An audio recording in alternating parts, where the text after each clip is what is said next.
오늘 말씀 그가 누구이기에 라는 주제로 여러분과 은혜를 나누도록 하겠습니다. 오늘 이 말씀 누가복음 8장 22절부터 25절 말씀은 우리가 너무도 잘 아는 말씀입니다. 제자들과 함께 배를 타고 갈릴리 호수를 지나가고 있는데 예상치도 못하는 광풍이 일어서 잠자고 있던 예수님이 일어나셔서 제자들을 평온케 하시고 광풍을 또한 물결을 바람을 잔잔케 한 하나님의 역사의 이야기입니다. 이 말씀을 통해서 우리는 너무 잘 알고 있는 말씀이지만 이 말씀을 통해서 다시 한번 우리가 중요한 것은 내가 얼마나 하나님 앞에 신앙생활을 열심히 하는 것이 문제가 아니라 먼저 하나님께서 우리에게 행하신 것들을 먼저 생각하며 하나님께서 우리에게 일했던 모든 일들을 깨달을 때 더 큰 은혜가 우리에게 있다는 것입니다.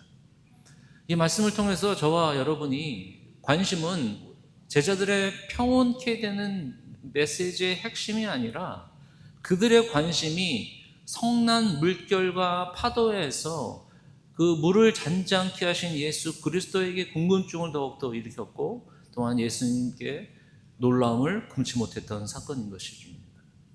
이 말씀을 통해서 저와 여러분이 그 은혜를 나누기를 간절히 바랍니다. 22절에 보니까 하루는 제자들과 함께 배에 오르사 그들에게 이르시되 호수 저편으로 건너가자 하심에 이에 떠나. 이 똑같은 기록은 마태복음, 마가복음, 누가복음 세 곳에 기록되어 있는데 누가는 갈릴리 호수라는 정확한 명칭과 제자들의 이름이 없고 그냥 제자들과 함께 배에 올랐다라고 말씀하시며 호수 저편으로 가자, 어느 방향이 아니라 그냥 호수, 제자들이라고 이야기한 거 보면 더욱더 집중적으로 쓰고 싶어 하는 이 누가의 쓴 의도가 있다는 것입니다. 23절에 행선할 때에 예수께서 잠이 드셨더니 마침 광풍이 호수로 내리침에 배에 물이 가득하게 되어 위태한지라. 우리가 너무도 잘 아는 제자들은 갈릴리 호수에 잔뼈가 굵은 전문가들이었습니다. 아마 예수님이 배를 타고 가자고 했을 때는 그 날씨, 그때 위치, 상황, 그 시간대별 잘 생각해서 그 호수를 건너갔을 것입니다. 만약에 정말로 위태한 상황이 벌어지는 강풍이 불어지고 풍랑이 이럴 때였으면 아마 그들은 미리 그 호수를 떠나지 않았을 것이죠. 왜냐하면 제자들의 대부분은 갈릴리 호수에서 고기를 잡으면서 그들의 인생을 살아왔기 때문에 호수에 관한 것에서는 완전히 그들은 전문가였습니다. 그런데 광풍이 호수로 내리침에 배에 물이 가득하게 되어 위태한지라. 참 공교롭게도 예수님이 함께 하시는 곳에서는 항상 평안함만 있을 줄 알았습니다. 예수님이 가자고 할 때는 그곳에는 항상 쉴만한 물가였고 항상 주님께서 말씀하시는 대로 살아가면 항상 우리는 좋은 꼴만 먹으며 살 줄 알았습니다. 그런데 예수님께서 광풍 속에서 지나간 것도 미리 알고 계셨겠지만 심지어 예수님은 주무시기도 했지만 제자들은 위태하다고 생각했습니다. 그들의 삶이 여기서 끝날 수도 있겠다라는 생각을 하게 된 것입니다. 잔뼈가 굵은 전문가들이 그 배를 탈면서 위태롭게 생각했던 것은 정말로 그들에게는 위험한 상황이 된 것입니다. 예를 들어 어느 의사 선생님이 남들은 고칠 줄 아는데 자신이 병들고 자신이 노쇠하고 자신도 이제 병들어 죽게 되었다는 생각을 알게 되면 얼마나 자신의 전문성이 더욱더 도드해지는 것이 아니라 더욱더 점점 사그러지지 않겠습니까? 우리는 모든 인생의 주인이라고 생각하며 우리는 다 전문가라고 생각합니다. 내가 키우는 아이들 내가 다 전문가라고 생각합니다. 내가 운영하고 있는 비즈니스 내가 다 전문가라고 생각합니다. 내가 살아온 경험 다 전문적인 지식으로 쌓였기 때문에 나이가 들면 들수록 우리는 전문가 기질이 밝혀져서 이건 틀렸고 이건 맞았고 내 마음대로 운행하고 모든 배 인생의 키는 내가 잡고 있다라는 전문가적인 사고방식이 우리에게 있다는 것입니다. 근데 그것이 다 한순간에 무너질 수 있다는 것입니다. 제가 이전에 알고 있었던 집사님이 계시는데, 이분이 컴퓨터, 이 IT 계열에서 일하신 분인데, 주일에 만날 때마다 머리가 아프대요. 항상 돈도 많이 버시는데 머리가 아프대요. 돈 좀 벌면 머리가 안 아플 줄 알았는데 또 머리가 아프대. 왜 이렇게 머리가 아프다니? 컴퓨터 프로그램을 만드는데 계속 시간대마다 업데이트되고 기술이 발전하니까 그 기술을 계속 쫓아가야 되니까 순간적으로 놓치기만 하면 자신이 이제 뒤떨어진다는 거예요. 아무리 전문가가 되더라도요, 우리는 그 한계가 있다는 것입니다. 여러분의 몸의 주인은 여러분이라고 생각하면 한계를 느끼지 못하는 사람은요, 이것이 결국 나의 것이 아니라는 하나님 앞에 포기하며 돌아설 때가 있다는 것입니다. 혹시 여러분들 가운데서도 내 삶은 내가 주인이라고 생각하고 이 배를 타고 호수의 길을 떠났던, 물길을 갈랐던 제자들의 마음처럼 여러분들이 예상하지 못한 상황에서 위태한 그런 상황이 여러분들에게 있지는 않겠습니까? 어느 글을 읽으니까 어느 노 신학자가 예배가 끝난 다음에 그 앞에서 심하게 울고 있더래요. 신학자이신 분이, 연세 드신 분이 예배 끝나고 앞에서 그렇게 심하게 울고 있대요. 그래서 목사님이 물어봤대요. 교수님, 목사님은 왜 그러십니까? 내가 신학교에서 속죄라는 단어를 풀이하고 학생들에게 설명했는데 오늘 이 자리에서 내가 예배 가운데서 진정으로 나를 위해서 속죄하신 예수 그리스도를 알게 되었으니 지식으로만 알고 있다가 그 속죄가 나를 위한 예수 그리스도, 나를 위한 피를 그가 느꼈으니 연세가 많이 든 다음에 깨달았다는 것입니다. 아무리 전문가, 성경의 전문가, 우리 인생의 전문가, 이것은 다 하나님 앞에 낮아지는 것이 아니라 하나님 앞에 완전히 죽지 아니하면, 하나님이 컨트롤하지 아니하면 우리 인생은 계속적으로 땜빵 하면서 살아갈 수 있다는 것입니다.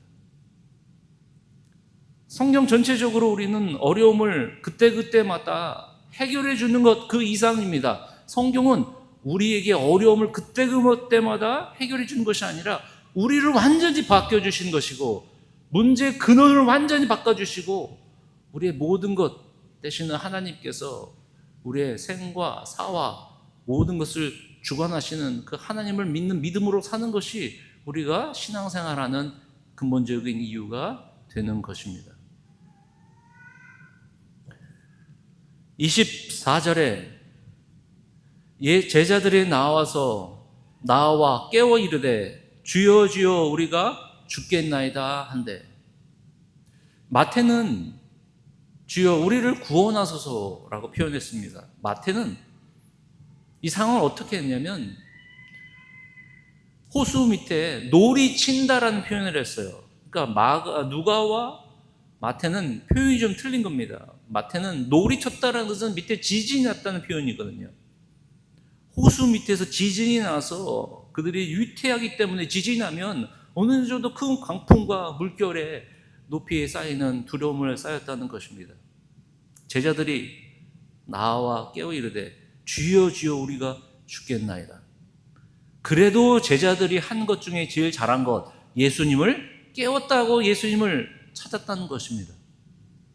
예수님은 아마 여러 가지 일 때문에 피곤하셔서 그 광풍이 있는 데서 주무셨다는 것은 완전히 제자와 상반된 상황을 설명해 주고 있는 것입니다. 하나님을 신뢰하는 것은 어떤 것인가?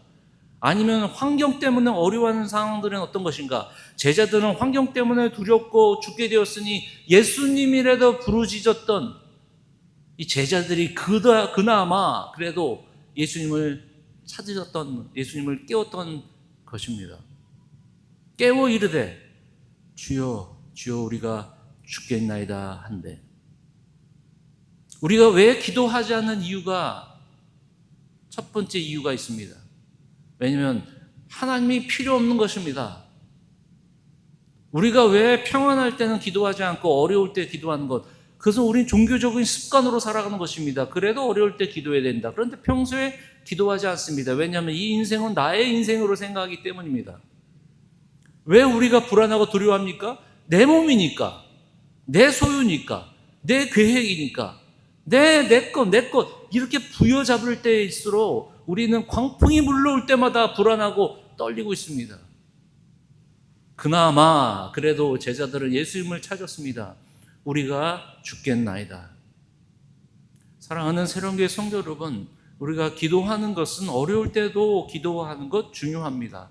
더 중요한 것은 우리가 우리의 인생을 문제를 해결하기 위한 기도 생활뿐만 아니라 우리는 평상시 우리의 모든 것 되시는 여호와 하나님께 나아가는 우리의 삶의 습관을 넘어서 우리 존재 자체가 바로 하나님께 나아가는 존재라는 것을 저와 여러분이 잊지 않기를 간절히 바랍니다.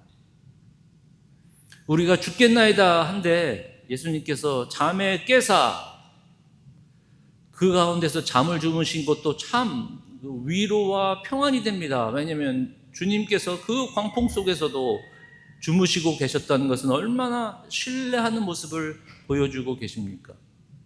갈릴리 호수는 헐몬산에서부터 찬 기운의 바람이 호수를 밑으로 내리침으로 뜨뜻하게 낮에 데워졌던 이 호수물하고 강하게 부딪힘으로 말미암아 2m 정도의 강풍과 그 물결을 만들어 놓습니다. 아마 배가 우리가 생각하기에는 큰 배가 아니라 작은 배이기 때문에 엄청나게 흔들릴 것입니다. 예수님이 주무셨다는 것은 과연 믿음으로 사는 사람들의 모습을 보여주는 거 되겠죠. 예수님께서 이렇게 말씀하십니다. 예수께서 잠을 깨사 제자들에게 먼저 말씀 안 하시고 바람과 물결을 꾸짖으시니, 제자들이 깨웠을 때 예수님께서 제자들을 향해서 우리가 그 다음 25절에 왜 믿음이 없느냐라고 하면서 물결을 꾸짖은 것이 아니라 먼저 예수님이 깨셔서 풍랑과 물결을 꾸짖으셨다라고 말씀했습니다. 저는 왜 예수님께서 바람과 물결을 향하여 제자들이 깨웠을 때 예수님이 꾸짖으셨을까? 잘 주무시고 계시는데 나를 편하게 자고 있는 나를 깨웠던 제자들이 안 돼 보여서 꾸짖었을까요? 그건 아니겠죠. 잘 자고 있는데 제자들이 왜 나를 깨워가지고 이 풍랑이 나를 깨워가지고 그래서 꾸짖는 건 아니겠죠. 그냥 잠재운 것이 아니라 꾸짖었다는 것입니다. 잠잠하라 그러면 잠잠해져야 되는데 꾸짖었다라는 의미가 참 저는 의미 있다고 생각합니다. 그것은 뭐냐면 꾸짖었다라는 것은 바람과 풍랑의 그 위에 계셔서 그 위에서 아래 이 자연을 다스리시는 그 예수님을 보여주시는 것입니다. 바람과 풍랑을 잠재우고 더 나아가서 꾸짖었다는 것은 바로 예수님께서 바람과 풍랑과 물과 모든 것을 그분의 섭리 가운데 그분의 말씀하시는 그 가운데 그가 또 그 자연이 다 수월어들었다는 것입니다. 우리 뒤에 말씀을 보겠지만 그가 꾸짖었을 때 이에 그쳐 잔잔해지더라. 1분 지나서도 아닙니다. 그분이 말씀하시고 꾸짖으시니 무서워했던 풍랑, 제자들을 완전 집어삼킬 만한 그런 엄청난 그런 풍랑과 물결을 꾸짖으니 이에 잔잔해지더라.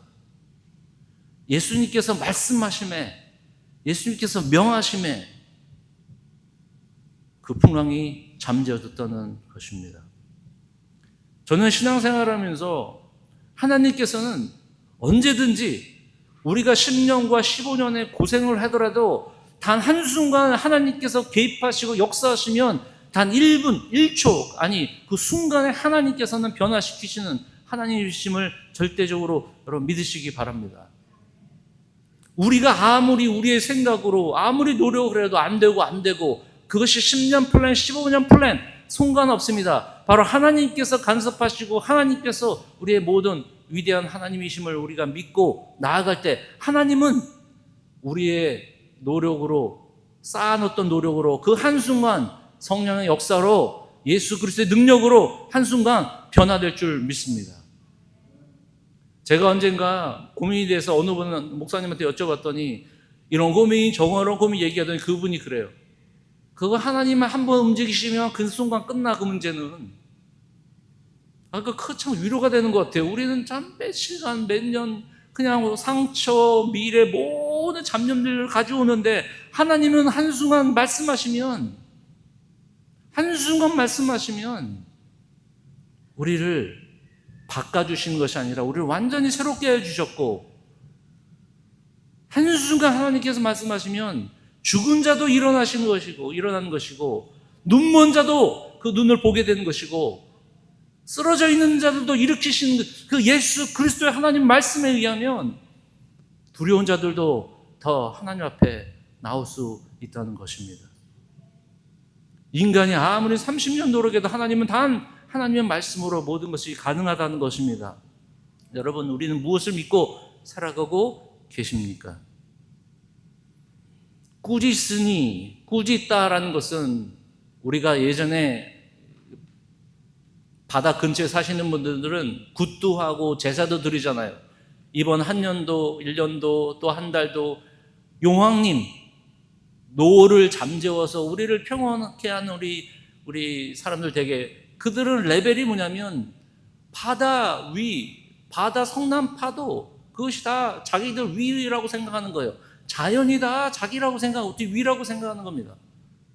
꾸짖다라는 것은 물을 가르신 것뿐만 아니라, 홍해를 가르신 것뿐만 아니라, 요단강을 가르신 것뿐만 아니라, 인간의 불안정, 그들이 해놓을 수 모두 없는 일들을 하나님은 한순간 모세의 지팡이를 들었으며, 제사장이 요단강에 물을 가를 때 발 한 것을 디딜 때 물이 갈라진 것처럼 하나님은 하나님 말씀으로 말씀하셨을 때 모든 것이 바뀌어진 것이고 변화된 것이었습니다.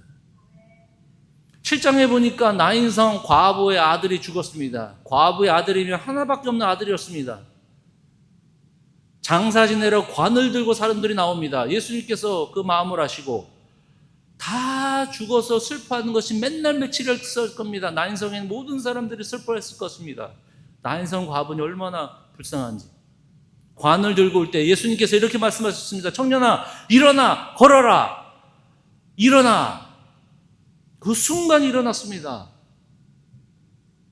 하나님의 말씀에 하시면, 예수님이 말씀하시면 포도주도 물에서 바뀌는 역사가 일어나는 것이었습니다. 한순간에 노력으로 되는 것이 아닙니다. 하나님의 권능의 역사가 되는 것입니다. 우리의 믿음도 우리가 계속 신앙생활을 오래 했기 때문에 우리가 구원받는 것이 아닙니다. 하나님께서 해놓으신 모든 일들이 있기 때문에 그 은혜를 우리가 한 번에 믿음으로, 그의 은혜로 말미암아 믿음으로 우리가 구원을 받는 것처럼, 하나님의 역사는 우리의 노력에 하나님의 힘에 더해서 나오는 것이 아니라 하나님의 능력이 우리 가운데 일방적으로 믿는 자들에게 베푸는 능력입니다. 제자들에게 이르시되 이렇게 말씀하셨습니다. 25절에 그 다음에 잠잠케 하셨습니다. 먼저 제자들을 불안해하니까, 죽게 되었다고 그들이 아우성 치니까 그때 꾸짖어서 잠잠케 하셨습니다. 저는 순서도 참 중요하다고 생각합니다. 일단 제자들의 마음과 그들의 삶을 안전하게 만들어 주셨습니다. 제자들에게 이렇게 말씀하십니다. 너의 믿음이 어디 있느냐? 너의 믿음이 없다라고 말씀하시는 게 아니라 너 믿음이 있는데 그 믿음이 과연 어디 있느냐? 그러니까 우리는 예수님과 함께 같이 있으면서도 믿음이 어디 없는 사람처럼 살아갑니다.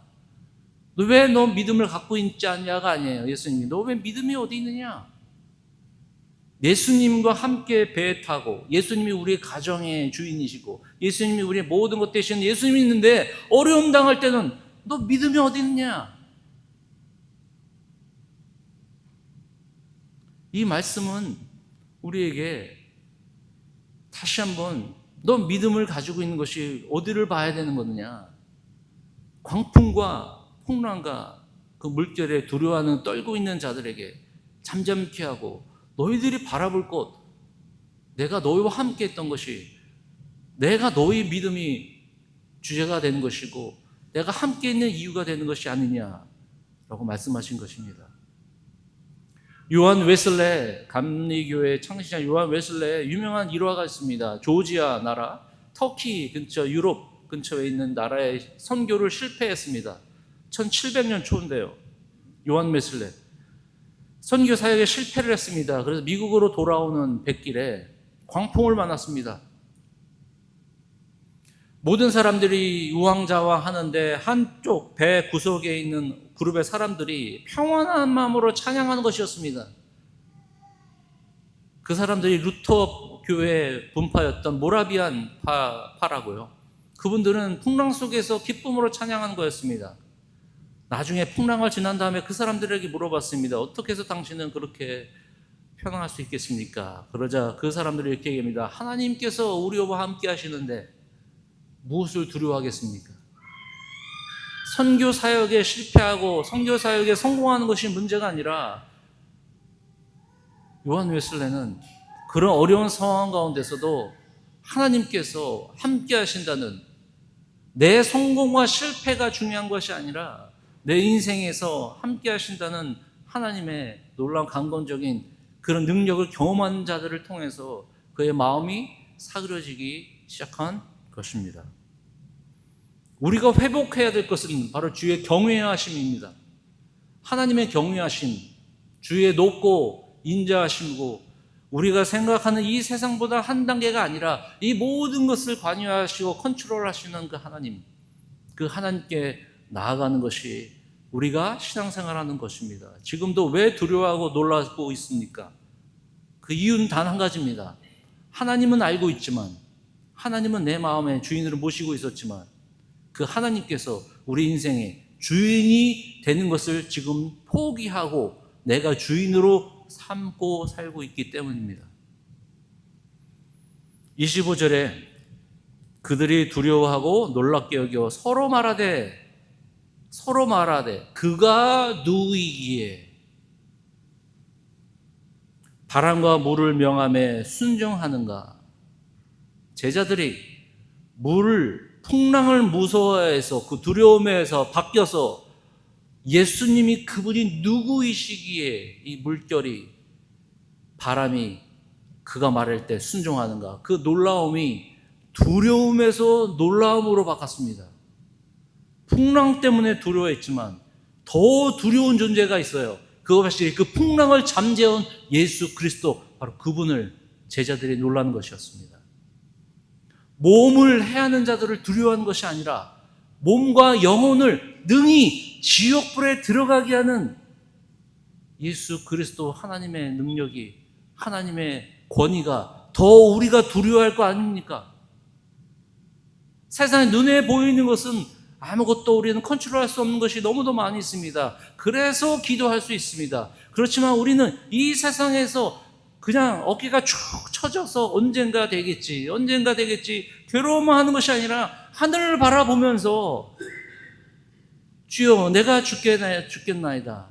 내가 위태로울 때 이 문제를 해결해 주시는 것이 아니라, 땜빵을 끼워주시는 것이 아니라 이 모든 것을, 내 인생에 있는 모든 것을 관여하시는 그 하나님께 나아가는 것이 우리가 살아가는 믿는 자들의 본분이 아니겠습니까? 그가 누구이기에, 7장에 보니까 이 7장 8절하고 연결이 된 거예요. 7장에 보니까 침례 요한, 세례 요한이 예수님이 과연 우리가 기다리는 메시아인지 제자들을 보냈습니다. 7장에 보니까 침례 요한 제자들이 예수님에게 우리가 기다려야 될 메시아가 당신입니까? 누구입니까? 그러니까 예수님께서 이렇게 말씀하십니다. 너희들이 본 거, 지금 증언 나온 것들을 얘기하라. 죽은 자들이 일어섰고, 눈먼 자들이 눈을 뜨고, 앉은 잤던 자를 일어났던 것들을 그에게 전달해라. 그가 누구이기에, 이사야에게 예언하시고 말씀하셨던 것처럼 그 당시에 예언자뿐만 아니라 모든 나라와 모든 민족과 모든 사람들을 구원하신 구원자이심을 그가에게 이야기한 것입니다. 7장에 또 보니까 비싼 향유를 가지고 예수님, 그의 머리를 가지고 예수님의 발에 향유를 뿌리고 그 머리를 가지고 씻어주면서 왜 이 비싼 향유를 이렇게 낭비하냐고 말했던 사람들 옆에 예수님은 이 여인의 그 믿음을 이야기하였습니다. 그러면서 어딜 가든지 이 여인을 기억하라. 그러면서 이 여인에게 죄를 사하는 말씀을 하셨습니다. 주위에서 이렇게 얘기합니다. 아니, 이 예수가 누구이기에 죄를 사하는 권세를 가졌는가? 그가 누구이기에? 그가 누구이기에? 예수 그리스도. 생명을 주시고 우리의 환경을 바꿔주신 것뿐만 아니라 환경을 컨트롤하시는 예수 그리스도. 여러분들에게 묻습니다. 예수님은 여러분들에게 어떤 분이시고 누구이십니까? 예수님이 여러분 누구이십니까? 주는 그리스도시요 살아계신 하나님의 아들이십니까? 예수 그리스도는 길이요 진리요 생명이십니까? 예수 그리스도는 죽은 자를 그분이 한 번만 말씀하시면 없었던 이 세계가 그의 말씀으로 세상이 다시 시작되었고, 죽었던 자들이 일어났고, 눈먼 자들이 눈을 떴고, 앉았던 자들이 일어서고, 나병 환자들에서 일어났던 그 하나님을 믿으십니까? 아니면 지금도 우리 자신을 믿으며 살고 계십니까? 그가 누구이십니까? 여러분들에게. 그분이 말씀하셨으면 그분의 말씀이, 이 말씀이 나에게 어떤 삶에 영향을 줄 것인지 한 번도 테스트 해보지 않으시고 그냥 말씀과 익숙한 삶으로 살고 계신다면 그분의 말씀을 심각하게 여러분 생각하시면서 그분의 말씀에 순종하시기를 바랍니다. 분명히 이 풍랑을 잠재운 이야기를 하신 이유가 있는 것 같아요. 여러분 8장 13절 예수님께서 그 전에 씨 뿌리는 자의 비유를 말씀하셨습니다. 네 종류의 밭을 이야기하셨습니다. 13절 함께 읽겠습니다. 바위 위에 있다는 것은 말씀을 들을 때에 기쁨으로 받으나 뿌리가 없어 잠깐 믿다가 시련을 당할 때에 배반하는 자라. 말씀은 받았습니다. 씨는 뿌렸습니다. 그런데 바위 위에 있는 것다. 사람의 마음처럼 바위에 있는 것처럼 말씀을 받았는데 기쁨으로 받았는데 아예 받지 않는 것이 문제가 아니라 말씀을 받은 사람들이, 아예 말씀을 받지 않는 사람들은 여러분 그게 기독교의 큰 문제가 아니에요.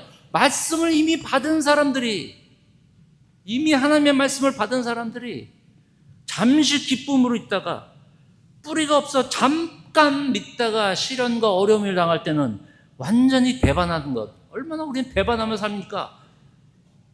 지난주는 은혜스러운 한 주, 근데 이번 주는 어려움이 돼 있으니까 그냥 눈물로써 제가 한번 신앙을 한번 쉬어볼게요. 어떻게 하든지 그냥 잠수 타고 어떻게 좀 좋아지면 다시 활기적으로 그 얄팍한 그 잠깐 믿다가 시련을 당할 때 이 배반하는 자. 15절에 이렇게 예수님 말씀하십니다. 함께 읽겠습니다. 좋은 땅에 있다는 것은 착하고 좋은 마음으로 말씀을 듣고 지키어 인내로 결시하는 자니라. 예수님이 풍랑 가운데 깨웠다는 것. 예수님께서 내 믿음이 어디 있느냐? 예수님의 모든 기적과 나인성 과부의 아들을 살렸던 기적 다 보는 것, 그건 남의 얘기. 내 인생에 들어왔을 때 그 예수님이 과연 주에 말씀하셨을 때, 이 말씀하셨을 때, 그분이 말씀하셨을 때 이거를 정말 하나님 앞에 마음에 품고 씨를 뿌리고 착하게 좋은 마음으로 말씀을 듣고 지키고 인내하고 결실을 맺어지는 것인데, 씨가 없는 것이 문제가 아니라 씨를 받음에도 불구하고, 말씀을 받음으로 불구하고, 이거는 풍랑은 풍랑, 씨는 씨, 하나님은 하나님, 계속 그 풍랑 속에서 살고 있습니다. 계속 풍랑 속에서 그냥 잠잠하기를 바랍니다. 인생의 그 배의 키를 잡고 있는 주님을 바라보고 주님 앞에 그 말씀에 순종하는 것이 아니라, 베드로가 깊은 데로 가서 그 기문을 내려라 전문가였던 그에게 그가 순종하였더니 많은 것들을 얻은 것처럼 그분이 말씀하시는 대로 살아가는 사람들도 보면 다 똑같습니다. 보니까 하나님의 말씀을 심각하게 지키는 사람들은 하나님의 예배에 대한 자세가 틀립니다. 하나님 말씀하시는 거에 심각한 사람들은 시간과 돈과 재능과 그걸 심각하게 생각합니다. 이걸 지켜야 되는 두려움이 아니라 생사 화복을 주관하시고 처음과 나중 되신 그 하나님을 완전히 인식하시는 분은 하나님 앞에 진정으로 나올 수 있는 그 믿음을 가지고 있다는 말씀입니다. 마지막으로 여러분의 하나님은 어떤 하나님이십니까? 누구이십니까? 어느 하나님 보면, 이분 신앙생활에 보면 하나님이 그냥 가족 신이에요. 신. 필요할 때만 포켓 있죠. 포켓에서 가져가다 예수님 한번 예수님 기도하고. 근데 어느 분을 보면 어떻게 저분의 하나님은 엄청난 하나님이심을 그분의 삶을 통해서 볼 수 있는, 여러분의 하나님은 얼마나 사이즈가 얼마나입니까? 이 사이즈로 논하기는 좀 애매하지만 여러분 하나님은 어떤 하나님입니까? 남들이 보면, 여러분들 보면 하나님이 그냥 가족 신입니까? 그냥 가든 그룹에 있는 하나님, 교회 소속한 조그만 신입니까? 필요한 그냥 종교적인 신입니까? 아니면 나의 생명을 주관하시고 이 나라를 주관하신 하나님, 그 엄청난 그 위대하심과 그 경외하심, 내 지식과 지혜의 근본이 되신 하나님, 그 하나님을 두려워할 줄 알고 그분께 나아가는 그 경외함이 우리 모두가 회복되어야 될 줄 믿습니다. 그래야지 두려움이 변하여 하나님을 경외하는 마음으로 우리는 바뀌어질 수 있기 때문입니다. 작은 하나님입니까, 여러분? 큰 하나님입니까? 작은 하나님이 아닌 하나님의 더 큰 만남을 기대해야 되는데 그냥 그 문제만 해결하기 위한 급급한 그런 신앙을 하지 마십시오. 하나님과 만나고 하나님을 경배하는 예배 가운데 나와야 되는데 문제 가운데 문제를 해결하기 위한 신앙생활하면 그 작은 하나님, 문제 해결하는 하나님은 밖에 보이지 않습니다. 하나님을 만나고 하나님을 경외하는 그 놀라운 하나님의 인생의 신앙의 회복이 저와 여러분 가운데 있기를 간절히 소원하고, 그런 믿음으로 저와 여러분 사시기를 주님의 이름으로 간절히 축원을 드립니다. 아멘. 기도하겠습니다.